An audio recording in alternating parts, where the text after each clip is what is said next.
bukan sekedar bentangan biru di cakrawala. Ia menyimpan kehidupan, cerita, dan tanda tanya yang belum seluruhnya terungkap. Di antara gugusan pulau yang terpencil, ada ruang yang masih menanti untuk disapa, didengar, dan dimengerti. Kami datang bukan sekedar melangkah dan melihat, tapi untuk mendengar, mencatat, dan memahami apa yang tak selalu terlihat. Sekelompok mahasiswa yang terikat oleh rasa ingin tahu, membawa ilmu dan harapan, siap menggali rahasia laut yang tersimpan di dalamnya. Lalu, bagaimana cerita kami di pulau ini dimulai? Mari ikuti perjalanan kami dalam eksplorasi yang sesungguhnya. Salam ya, waspada tidak neraka.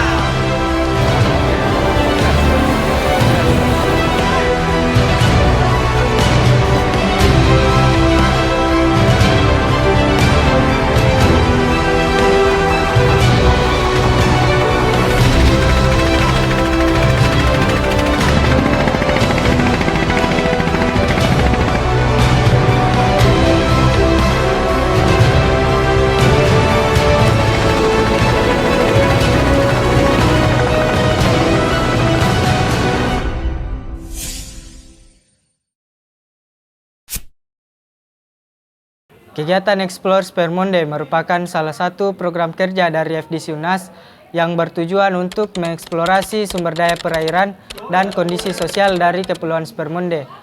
Adapun kegiatan Explore Spermonde kali ini yaitu Explore Spermonde 4 dilaksanakan di Pulau Langkai. Adapun data yang diambil yaitu data ekologis berupa data terumbu karang, data ikan, dan data megabentos. Kemudian ada data ekosistem lamun dan data sosial ekonomi dari masyarakat Pulau Langkai. Explore Spermonde kali ini dilaksanakan di Pulau Langkai, sebuah pulau terluar di Makassar, pulau yang belum banyak dikenal oleh masyarakat luar. Setiap alat kami siapkan, setiap data kami telusuri. Karang, ikan, megabentos, dan lamun. Mereka adalah pilar kehidupan yang ingin kami kenal lebih dekat. Karang bukan sekedar batu berwarna. Mereka adalah rumah bagi ribuan kehidupan, saksi bisu waktu dan perubahan. Ikan-ikan berkelana dalam simfoni warna, menari di antara terumbu, menandai keseimbangan yang rapuh. Megabentos, makhluk yang tersembunyi, menjadi penjaga ekosistem bawah laut yang sering terlupakan. Namun, si penjaga garis kehidupan, menari lembut mengikat bumi dan laut dalam tarian abadi. Tak hanya alam, kami juga mendengar cerita manusia yang hidup berdampingan dengan laut ini. Dari nelayan hingga keluarga mereka. Mereka adalah bagian dari kisah ini.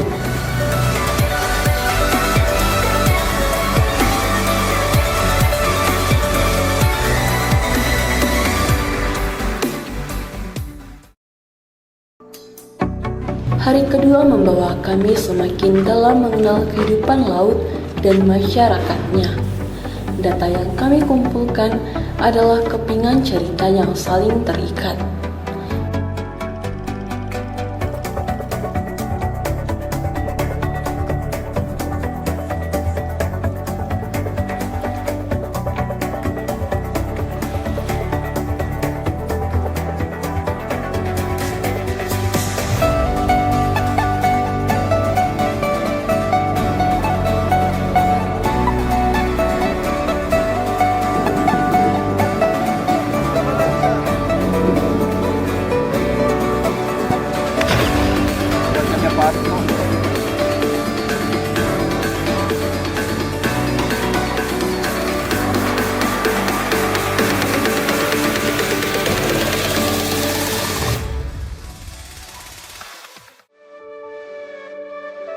Karang yang kami temui menunjukkan keindahan sekaligus keprihatinan. Warnanya yang mulai pudar adalah peringatan bagi kita semua. Sebagai ketua tim Explore Spermonde kali ini, saya melakukan pendataan terumbu karang menggunakan metode underwater photo transect. Dalam metode ini, dibentangkan garis transect sepanjang 50 meter, lalu diambil foto secara berurutan di sepanjang garis tersebut. Nah, foto-foto ini nantinya digunakan untuk mengidentifikasi jenis substrat yang ada, seperti karang hidup, karang mati, atau alga. Dari 7 stasiun ini, yang menjadi lokasi pendataan, hasil yang saya dapat menunjukkan bahwa rata-rata tutupan karang hidup hanya sekitar 15%. Kemungkinan terbesar kerusakan ini disebabkan oleh aktivitas penangkapan ikan yang merusak. Terlihat dari karang yang hancur dan alga yang menutupi permukaan karang. Berdasarkan data di lapangan, saya merasa penting sekali untuk segera melakukan rehabilitasi, seperti transplantasi karang, dan tentunya mengedukasi masyarakat tentang pentingnya menjaga ekosistem ini. Lamun dan megabentos adalah jantung yang berdenyut, menjaga ekosistem tetap hidup dan harmonis.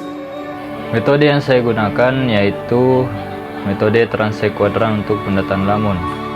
Saya membentangkan transect sepanjang 100 meter dengan 3 kali pengulangan di area pesisir.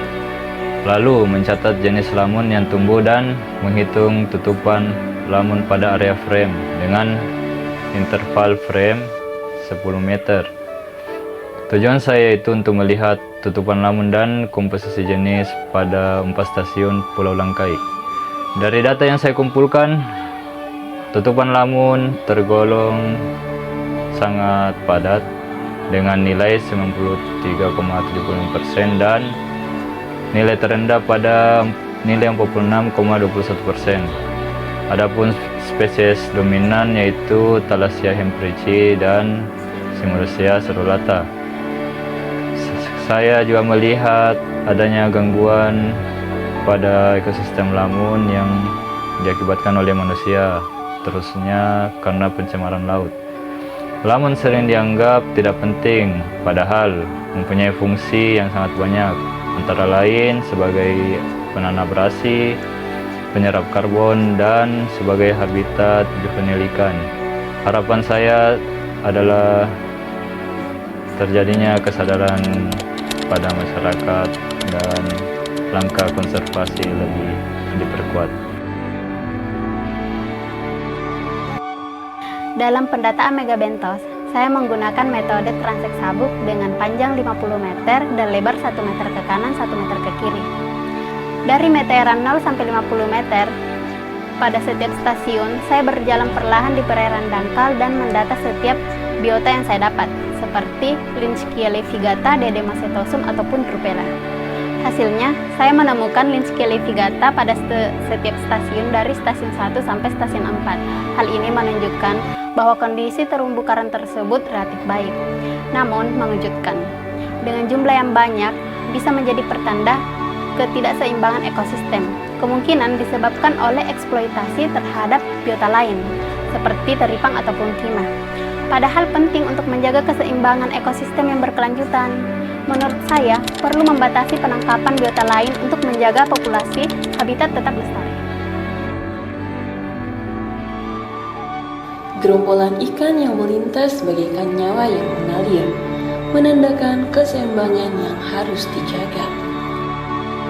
Adapun pemantauan ikan, kami melakukan dengan metode underwater visual census, yang dimana garis transect itu sepanjang 50 meter dengan lebar 5 meter, 2,5 meter ke kiri dan 2,5 meter ke kanan. Adapun data jumlah individu spesies berdasarkan famili, Secara keseluruhan, spesies dari famili Pomacentridae mendominasi keberadaan pada hampir seluruh stasiun. Keberadaan famili Chaetodontidae juga cukup konsisten di seluruh stasiun, yang mencerminkan kondisi karang yang masih menyediakan substrat.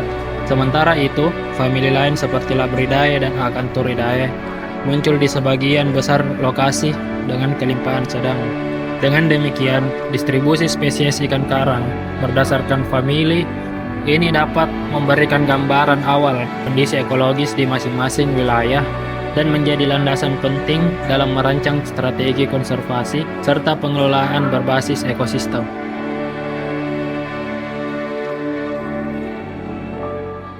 Di malam hari, ketika kesibukan laut mereda dan suara mesin kapal terdiam, kami duduk bersama. Diskusi menjadi ruang kami untuk merefleksi perjalanan hari itu, menilai kekuatan, mencatat kekurangan, dan menyiapkan strategi untuk esok. Malam yang hening menjadi waktu untuk mengevaluasi, menyusun rencana, dan menyalakan kembali semangat eksplorasi.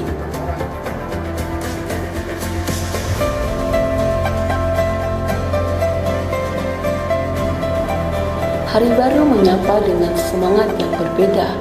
Kali ini, kami datang bukan hanya untuk melihat, tapi untuk memperbaiki.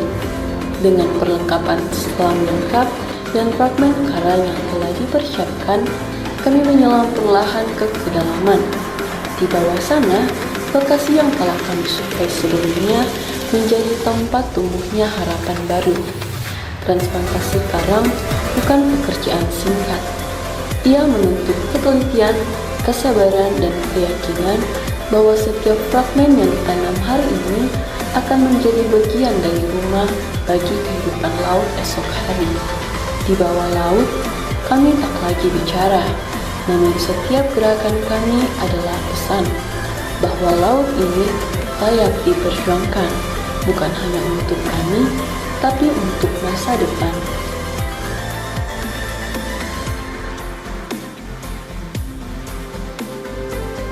Suara nelayan dan warga pulau membawa kami memahami lebih dalam hubungan mereka dengan laut.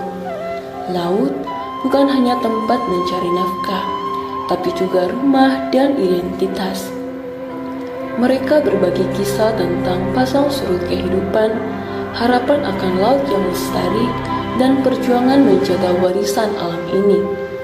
Kami hadir sebagai saksi, mendengar, belajar, dan berjanji untuk menyampaikan cerita ini kepada dunia. Pulau Langkai lebih dari sekedar pulau kecil di peta. Ia adalah nafas laut, denyut kehidupan yang tak boleh padam.